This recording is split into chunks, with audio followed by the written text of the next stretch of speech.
Welcome back, students. The previous video we did a couple of example problems. We did till example 5.5. There are two more example problems, 5.6 and 5.7, and I am not going to do them now. And that is because the explanations are clearly given in the textbook itself. If you do not understand, if you do not know the answer for any part of those problems, then the textbook explains how to answer those questions clearly.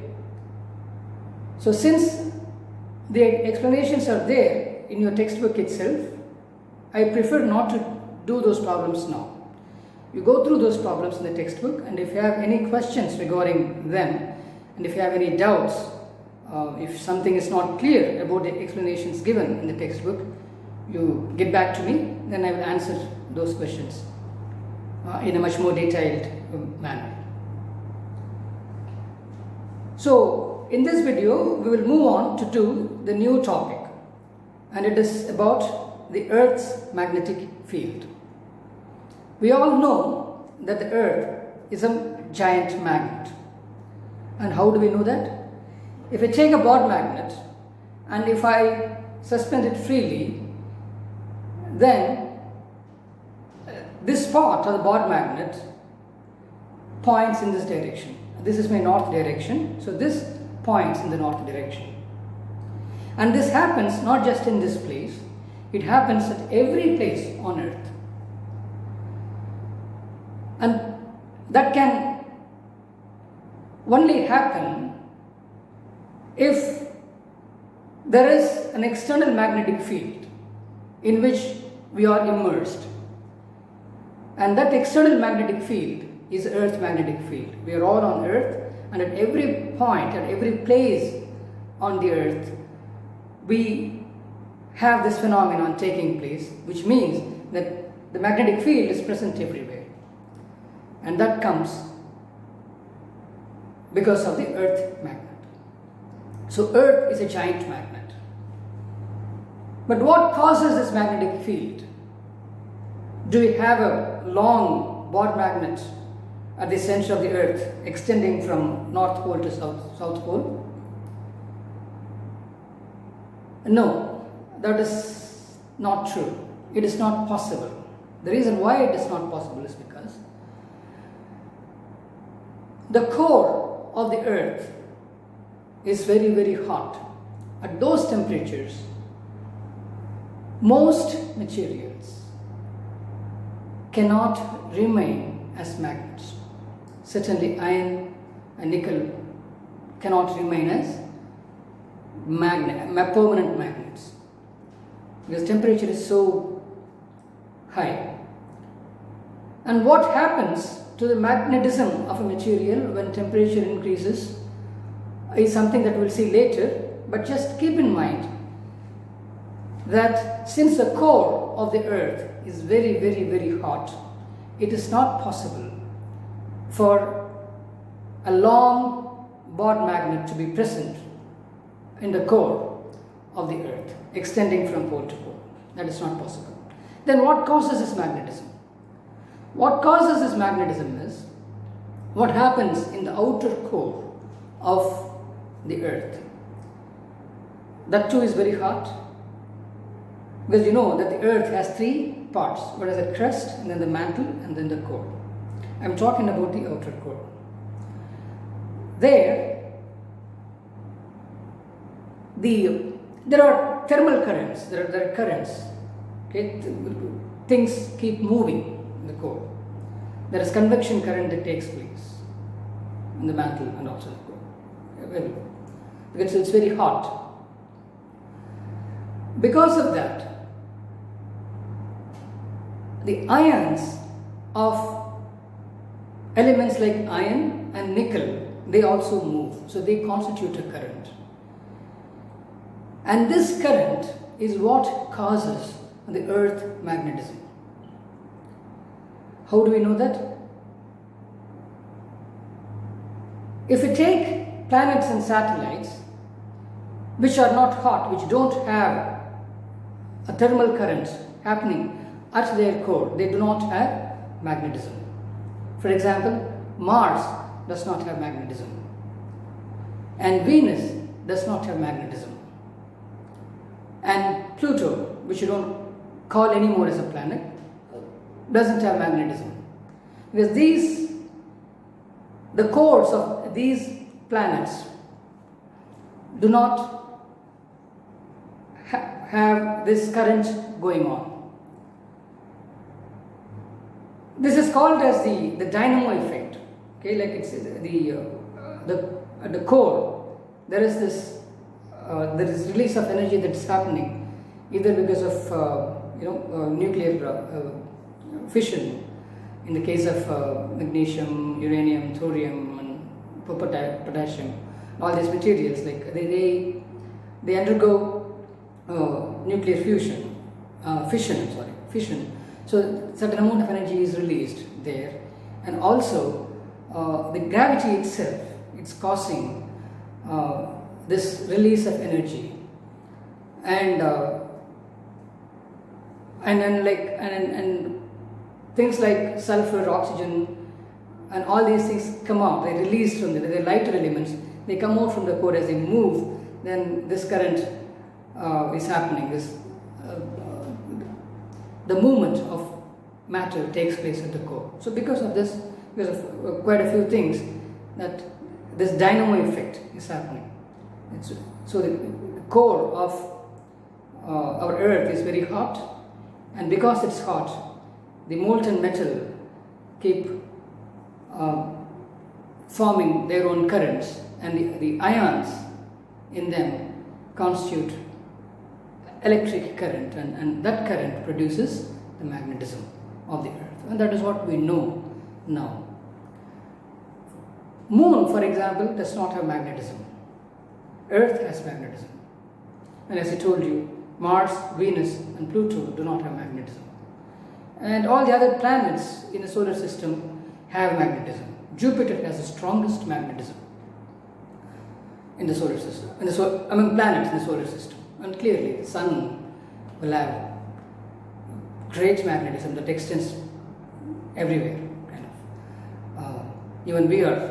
Even here, like you have the Sun's magnetism extending here too.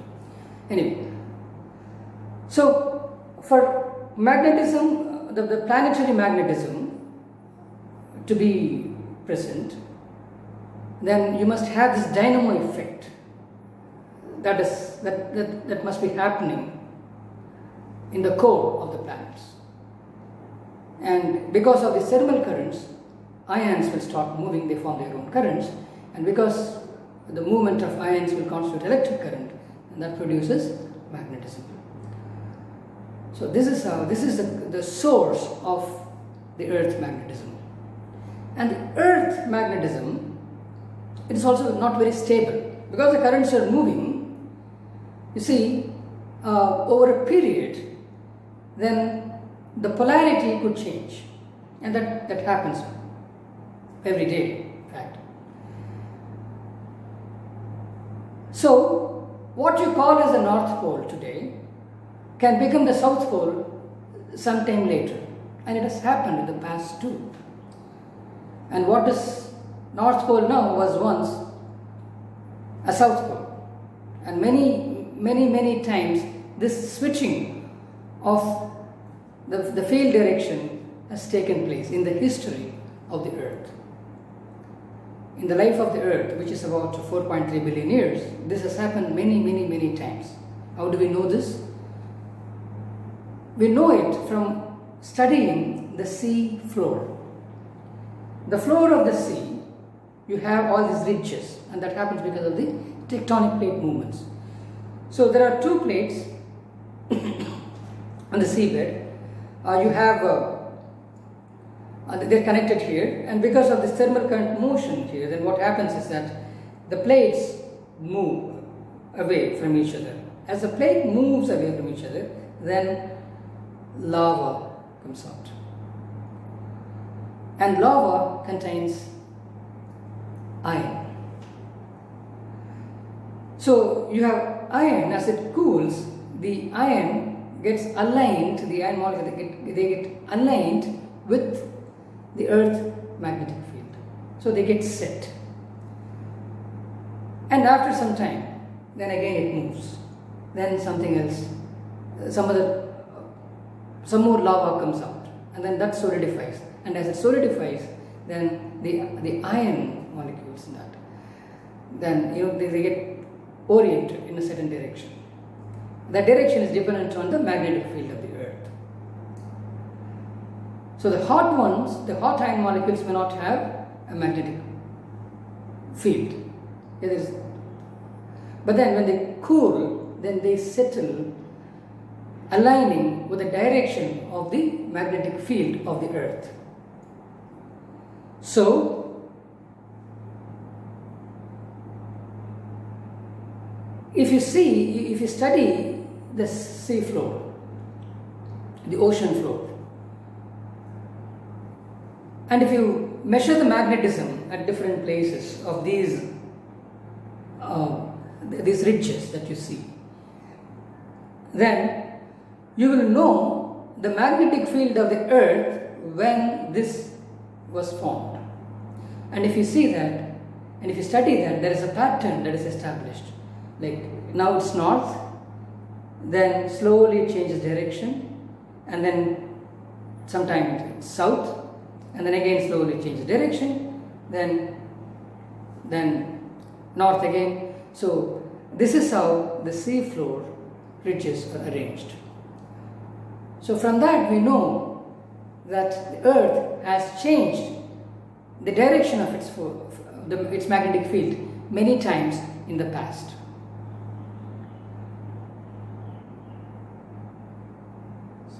And it is estimated that every year the North Pole shifts by about 10 kilometers, approximately.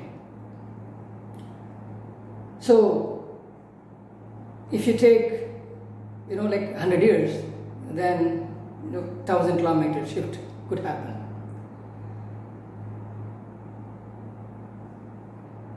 In fact, the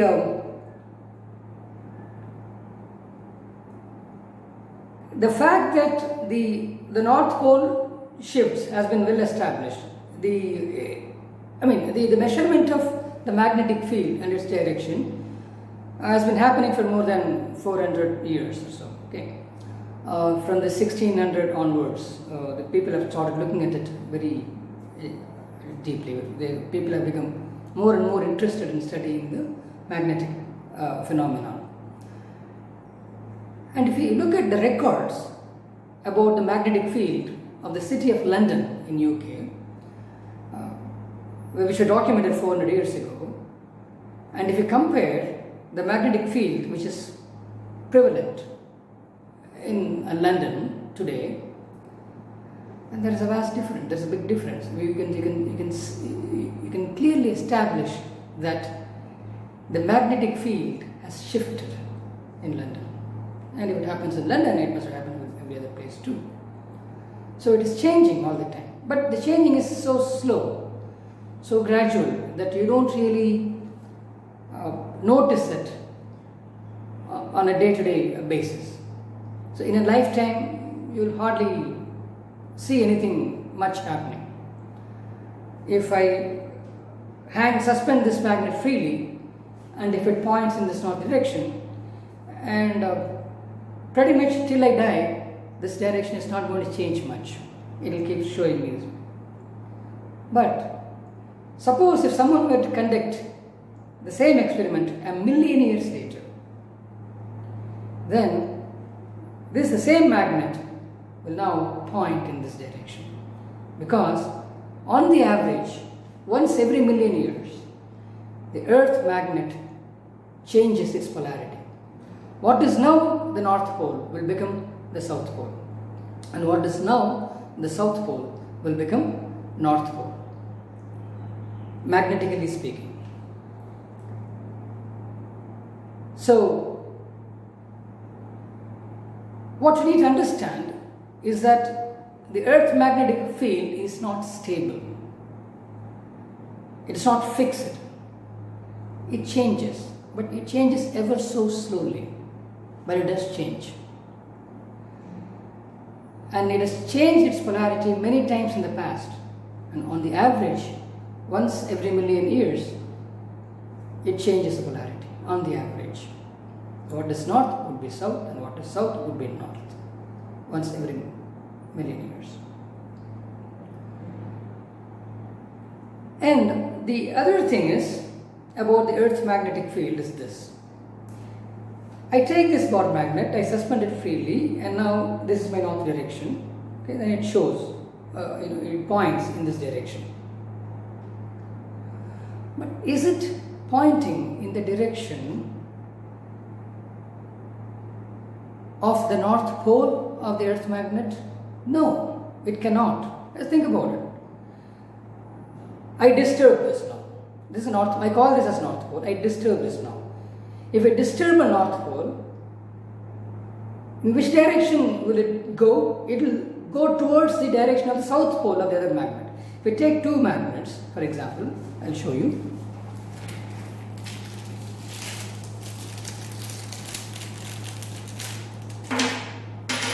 So this is the north pole, and this is the north pole, and if I bring these two north poles together, clearly there is no attraction, there is repulsion. I can feel the force now.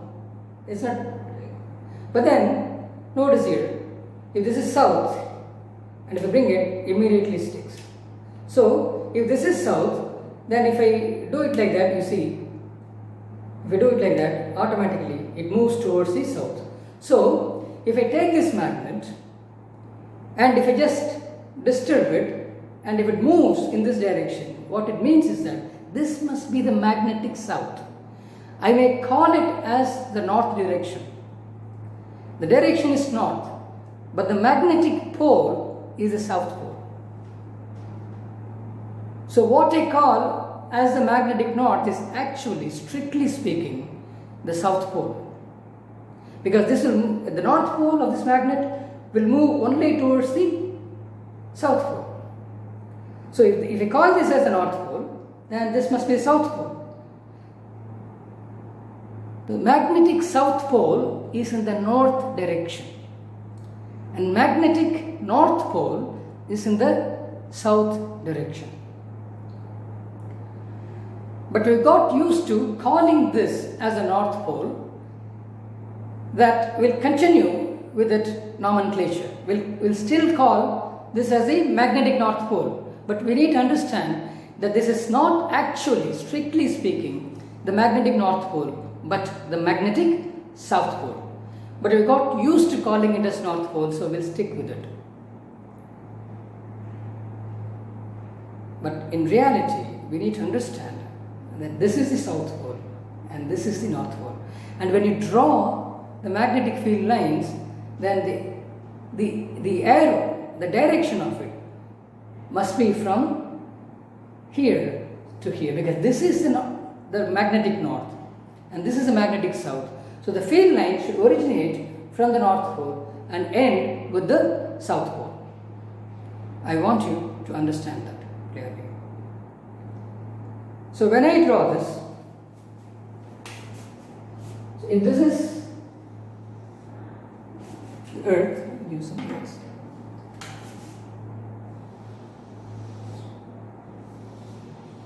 This is the Earth, and if I were to draw the field lines, I may call this as north and I may call this as south, but notice that the field lines will go from here to there, because the magnetic north is here only, in the southern direction. The magnetic south is here. So from the north to south, this is how the lines will go. So when you draw the magnetic field lines for the Earth magnet, you have to be careful. But you will still call this as a magnetic north pole, because you got accustomed to, you got so used to calling this as a north pole that we will not change anything there. Okay? So it's like my famous example. You call somebody a Kotishwaran because somebody has named him as Kotishwaran. He may not be a Kotishwaran, he could probably be a beggar too, but hey, what the heck? Because he has been named as Kotishwaran, you are going to call him as Kotishwaran. So that is how it is. But we need to understand that just because you call him as Kotishwaran, he is not going to become a Kotishwaran, a millionaire. He is not going to become a millionaire or a billionaire. But you are going to call him as a millionaire because he has been named so. We need to understand that part. Hope this is clear to you. The other thing that we need to talk about is the north. See, there are two norths. One is the directional north, which is called as the geographic north. The north-south axis about which the earth rotates. And there is what is called as the magnetic north, the magnetic north pole. There is a geographic north pole and there is a magnetic north pole. Likewise, there is a geographic south pole and there is a magnetic south pole. These two are not the same points. You have to understand that. It's like this. I have two axes here. If this is the earth, then there are two axes. The one is a bigger one, the other one is a smaller one. But the bigger one is actually the axis of rotation. So the earth revolves around this axis. So if this is north, and this is the geographic north, and this is the geographic south. But this is the magnetic north, and this is the magnetic south. So the field lines will start here and then end here. They don't start here and end here. They start here and then they end here. Start here and then they end here. So this is a magnetic axis, and this is the axis of rotation. So there are two different norths we have to talk about. They are not the same point. So if I am here at some point on the earth, and if I use my board magnet, then if I suspend it freely here, then it's not going to point to this axis. It will point to the magnetic north pole. So there will be a slight difference. So when I freely suspend this is going to align with the magnetic north pole, not with the geographic north pole. It will align with the Earth's magnetic field. So when you use a board magnet to know the north direction, it gives you a general north direction. It doesn't give you the exact north, because the geographic north is not the same as the the magnetic north. Actually, this is the geographic north pole. This is in the Arctic. And this is the magnetic north pole. This is not in the Arctic, it is in Canada.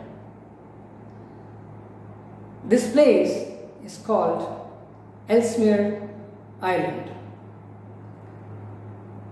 And the distance between this one and this one is about 500 kilometers. So it is like this. If Gopichettipalayam is the geographic north pole, then the magnetic north pole is not Gopichettipalayam but Chennai, or somewhere beyond Chennai, 50 kilometers beyond Chennai. So Chennai is about 40 kilometers from here. So that is the difference. So you need to understand that the geographic north pole is not the same as the magnetic north pole. And if you take these two axes, this is the rotational axis, this is the rotational axis. Earth rotates about this axis. If you take these, and this is the magnetic axis, the field axis, okay, and the angle between those two at the center, we draw this and draw this. The angle between these two at the center is about 11 degrees. 11.3 is what is given in your book. It's about 11 degree difference. So they are not parallel. They are not one and the same. They are two different lines. So when I have this magnet here at some point, then it's going to point to this direction, not this direction. You have to know that. So this board magnet will point to this direction. Okay? So I want you to understand this. If I draw it, it will be like this. So I call this as a magnetic pole axis. So your this would be the rotation axis. This is actually the north pole, the north direction, geographic north. I call this as NG, and this point as NM, the magnetic north.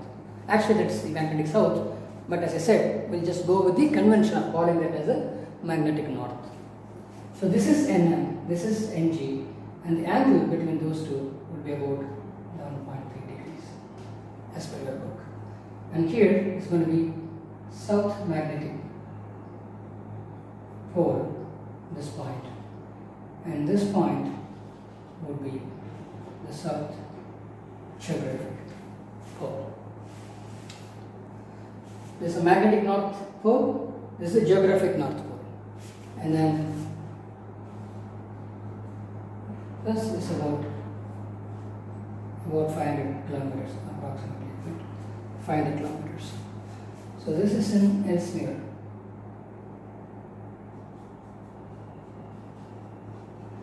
Ellesmere Islands.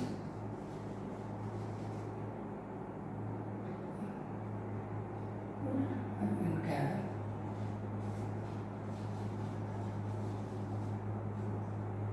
Yes. And this is the North Pole, which is in the Arctic. Okay, so if I am at some point on Earth, let's say I am here, and if I use the board magnet, then the board magnet will align with this. The magnet will be like this. It won't show this one.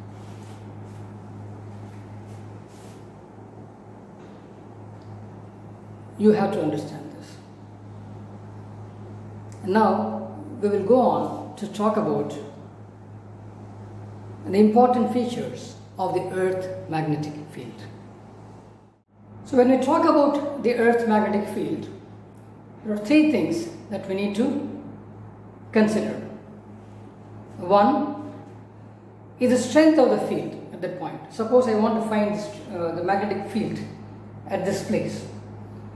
What am I interested in? I would like to know what is the strength of the Earth magnetic field in this place. So that I call as B.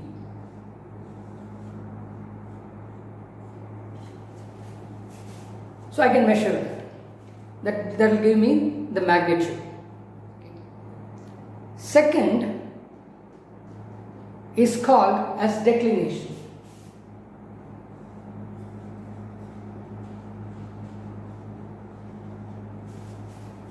That is first, and this is second.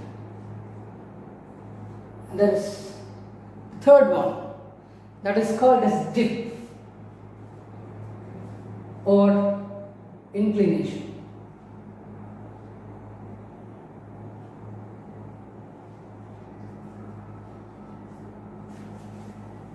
Okay, what is declination? First, this you can easily understand. Just the strength of the magnetic field here. And what is declination? Okay. See, if I take this point, from this point there is a geographic north. I can draw a line to it. And there is also a magnetic north, which is not the same as the geographic north. I can draw a line from this point to that point. And the angle between these 2 points, these 2 lines, is called as the declination. Let me draw it here. This is declination.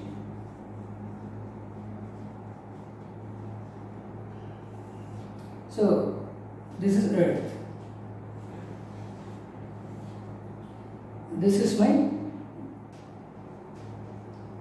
geographic north, and let's say this is my magnetic north pole. This is my geographic north pole, this is my magnetic north pole. So let me take up some location on the Earth here. Then I can draw a line here from that point to this point. So that is one line. And I can draw another line here from this point to this point. So the angle between these 2 lines, that is what declination is. So I stand here, this is my geographic north, and that's my magnetic north. So the angle between these 2, that is what I call as declination. If you are farther away from the north, if you are maybe like this here, maybe on the equator, you see that angle will be small. Suppose I am here, then what's going to happen? You see, I'll use different colors. This would be that line, and this would be that line. Notice that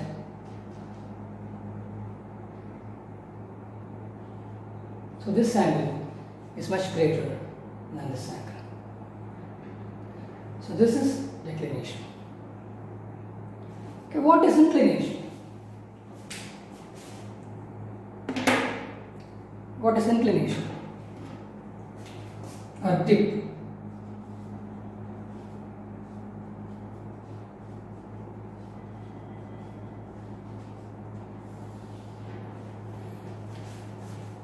Okay, at this point I have calculated the magnetic field of the earth magnet. Okay, I have found it. But what about the direction of the magnetic field? Is it always going to be parallel to my surface? No. For example, if I take this, okay,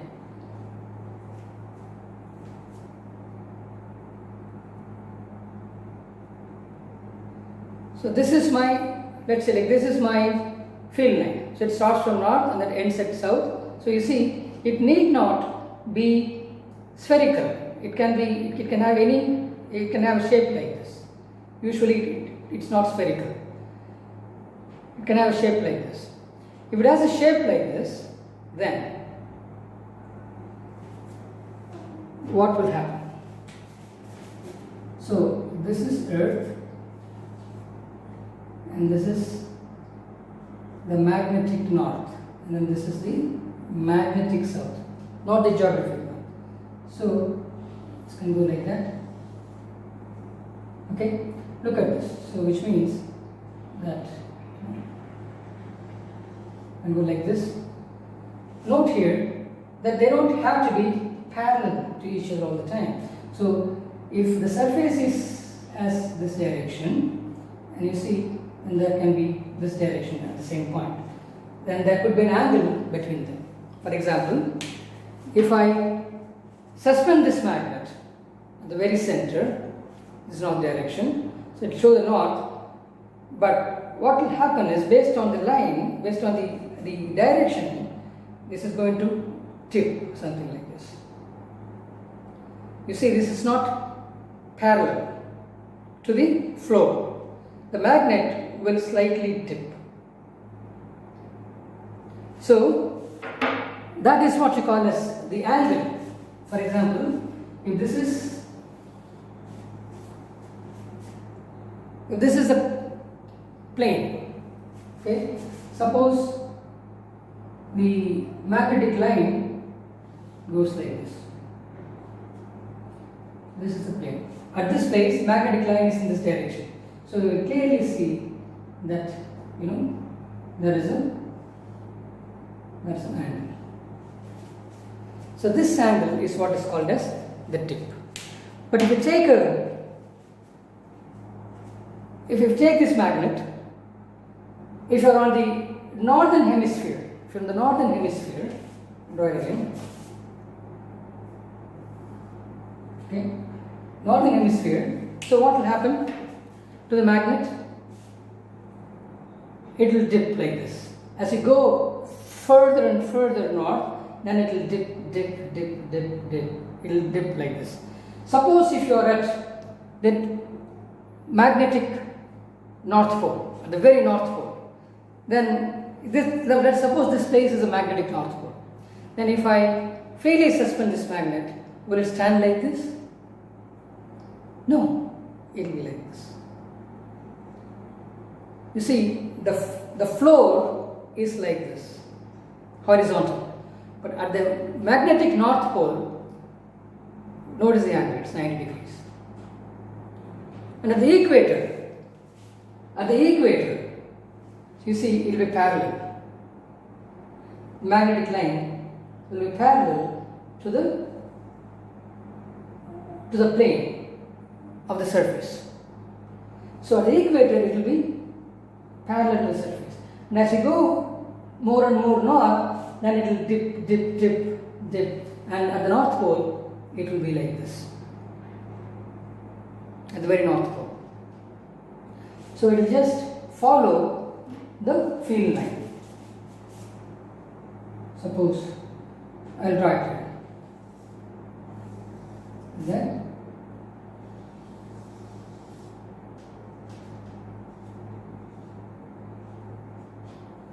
here North Pole will be like that.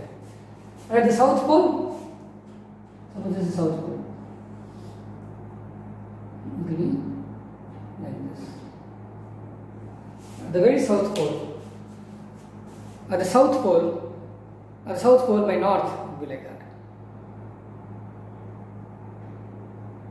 And at the North Pole, it will be like this. And at all other places, it will change direction. For example, this is at the south, it will be like this. And then as you go at every other place, then it will dip, dip, dip, dip, and here it will be parallel to this. And then you come here, you come here, you come here, the north, then it will be vertical. So at every place, there would be a dip angle. That's what you call as inclination. So at here, if I suspend this magnet, then there are two angles I can see. One, this angle, that's declination. So North Pole, the geographic North Pole, and the magnetic North Pole. So this is going to shift towards the magnetic North Pole. So that angle, that is declination, as you saw. And this may not be parallel to the floor. This may dip slightly. Okay, so there is this angle and this angle. I want you to understand this. There is this angle, which is declination. This is geographic North Pole. This is magnetic North Pole. So this will be like this. So this angle is declination. And then the field lines, if you are on the northern hemisphere, then the North Pole will dip towards the north, right? So this won't be exactly horizontal, it will be something like this. So this angle, the vertical, this angle, that is actually the dip angle. I hope you are able to understand this. So there are three things now. One is the magnetic field strength, and then the declination angle, and also the dip angle. These three things completely describe the magnetic field at any location.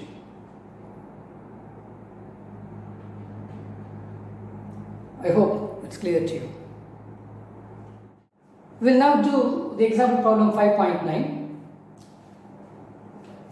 And before we even do the problem, I want you to talk about the dip a little more. I said if I have a magnet here and if I suspend it freely, then it will turn towards the North Pole and align with the magnetic field of the Earth, and then there would be a dip because we are on the northern hemisphere. There would be a slight dip. It won't be horizontal exactly, aligning with the field. There would be a slight dip like that. So why? It is because that is the direction of the magnetic field there. So the direction of the magnetic field is like this, not horizontal. Direction is like this. So if the direction is like this, then I can have a horizontal component of the magnetic field of the Earth and also a vertical component of the magnetic field of the Earth, and these two components will jointly give me the magnetic field of the Earth. Okay, so if B is the strength of the Earth magnetic field, then it will have a horizontal component and also a vertical component. The way to do it is, the way to understand it is like this. So this is the direction. This is how the plane is at that particular place. Okay, and now the magnetic field at this point would be pointing in this direction. This would be B. This could be a directional field. So now, and this is the plane of the surface at the place. The field is down here. So now I can resolve that into two components. One, this is called as the vertical component, and this is called as this would be the horizontal component, BH. So BV is this, BH is this, or I'll put it this way. I'll draw it here. BH would be like this. Okay, so BH is that. BH is the horizontal component of the Earth magnetic field along the plane of the place. And here there would also be a vertical component, and that will give you this dip. So that's this angle theta. Or I'll call this as I to say that it is the angle of inclination. So it is called as either dip or inclination. So I is the angle of inclination or dip. Okay. So if I know B, then what is BH? BH is equal to B cos I.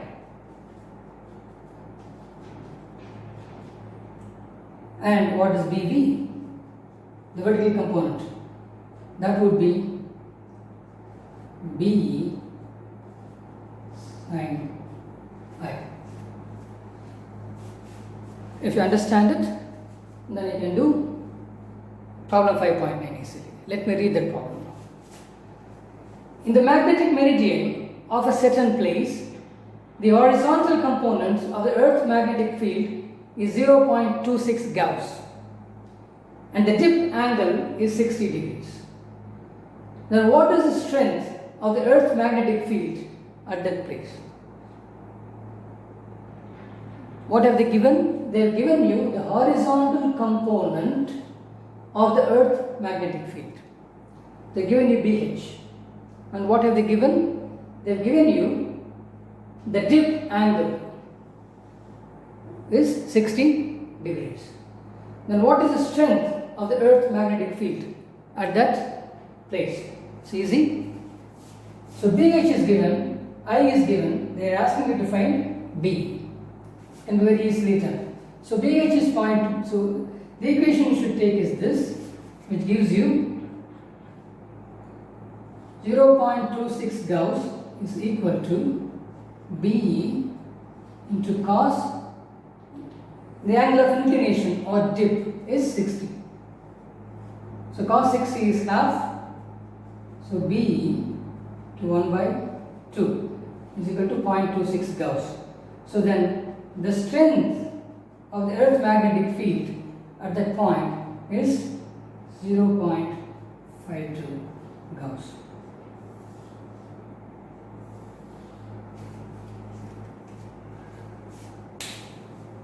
Very simple problem. You need to just understand what the dip angle is. The dip angle is nothing but the angle between the plane of the surface at that place and the angle of the field with respect to that plane. That's a dip angle. And if it is like this, then it can have a horizontal component and also a vertical component. So the horizontal component value is given here, and they have given you the angle theta 60 degrees or I 60 degrees. Then they want you to find BE, the total magnetic field, not the vertical component, not the horizontal component. They want you to find the field strength BE. That can very easily be done using this simple equation. Another thing about the Earth's magnetic field is this. The Earth's magnetic field is almost imperceptible to us. That is, we rarely bother about it. We are not even aware of its presence. It's around us. We are immersed in it. But we don't think about it twice. We don't even pay attention to it. But the most important thing is this. If there is no magnetic field for the Earth, we cannot be here, we cannot live. The magnetic field of the Earth is what is protecting us from the solar winds. In the previous lesson, we talked about aurora borealis and aurora australis. We said the sun pushes out plasma, okay, the ions, the charged particles into the space, and part of it also comes to the Earth. But when they get caught in the Earth's atmosphere, then they will start making the spiral, the helical path. Then they go to the North Pole and to the South Pole, and they create these beautiful patterns, is what we saw. So I want you to recollect that. So when the sun pushes out the solar winds, those particles come to the Earth, to part of it. The solar wind comes to the Earth. But then these particles get caught. And then they start making the spiral thing, the helical path. What if the magnetic field is not there? Then they will come and hit the atmosphere of the Earth straight away. And they can take away all the air. They can deplete the atmosphere. They can push those particles, the molecules in the atmosphere away, slowly, gradually. Then sooner or later, then you will be left with no atmosphere. If there is no atmosphere, none of us can live. And the scientists believe that that is what has happened in the case of Mars. Mars, I just told you, doesn't have a magnetic field. So the solar wind that reaches Mars would definitely push anything else in its atmosphere out. So that is how it gradually lost its atmosphere. And that's the reason even the moon doesn't have an atmosphere. Because even if it had one, then it's much easier for the solar wind to push the atmosphere out, all the molecules in the atmosphere out. For one thing, the gravitational force of the moon is not that great. And secondly, it doesn't have the magnetic field to capture these these ionized particles, these charged particles, and then send them in a helical path so that they don't push the atmosphere out, but all of them will go and settle at the North Pole or the South Pole. So, and for that to happen, you need to have the magnetic field. And it is the magnetic field lines of the Earth, you call that as the magnetosphere. It is beyond the ionosphere. You know the atmosphere. The atmosphere is like hardly 25 to 50 kilometers, 25, 26 kilometers. You're out of the atmosphere. So there is a very thin atmosphere we have. That's it. The height of the atmosphere is about 25 to 50 kilometers. But then you have the ionosphere, and that goes to about say 400 to 500 kilometers. That's ionosphere you have, a few hundred kilometers. But then if you take the magnetosphere meaning the magnetic field of the Earth, okay, that it extends many thousand kilometers in both directions. The daytime, it is like this. Okay, so let's say this is the Earth. Okay, and the radius of the Earth is about 6.4 into 10 to the power 3 kilometers. That is 6,400 kilometers. That is 6,400 kilometers is the radius of the Earth. Okay, and then you have all these field lines here, go here, go here, then go here. Okay, it will go like that, right? So this is not good. This is not. So we discussed this direction before. Okay, so now you have the sun somewhere here. Okay, how long does it take? Because the sun is also pushing out all these charged particles. They also have their own magnetic field, and the sun has its own magnetic field. So all those things will try to crunch this, the magnetic field of the Earth. But then, if you see how far this can go, this is about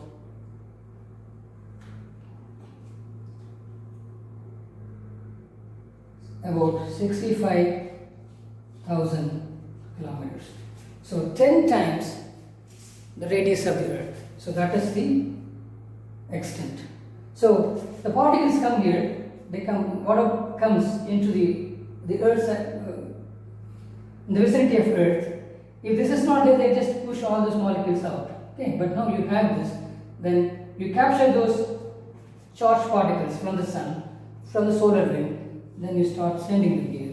So you see, they don't push things out. So your atmosphere is protected because of the magnetic field. Okay, and this is a side facing the sun. But then what about the side which is not facing the sun?